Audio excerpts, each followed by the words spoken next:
सेनेत प्रवेश करताय, काय नेमकी कारण आहेत यामागची?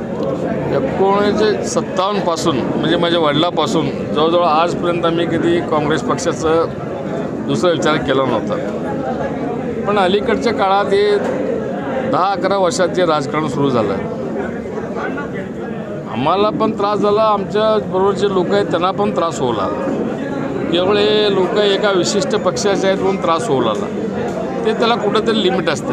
मग आता याला पर्याय काढावा लागणार आहे. कारण एवढं वर्ष लोकांनी सतत आम्हाला पाठिंबा दिला आहे, पद दिलं आहे, प्रतिष्ठा दिलं आहे. मग त्याच्यासाठी जर आपण काही नाही केलो, कुठं झगडलं नाही, लढलं नाही, योग्य व्यासपीठावर आपण ते विचार मांडलं नाही, आणि ते मांडण्यासाठी योग्य व्यासपीठ कुठलं आहे, योग्य व्यक्ती कोण आहेत, आपल्याला न्याय देणारे कोण आहेत, कुठला नेता आपल्या पाठीशी खंबीरपणे उभा राहतो ह्या संकट काळामध्ये, ह्याचा सगळा विचार करून आम्ही आज निर्णय घेतलेला आहे.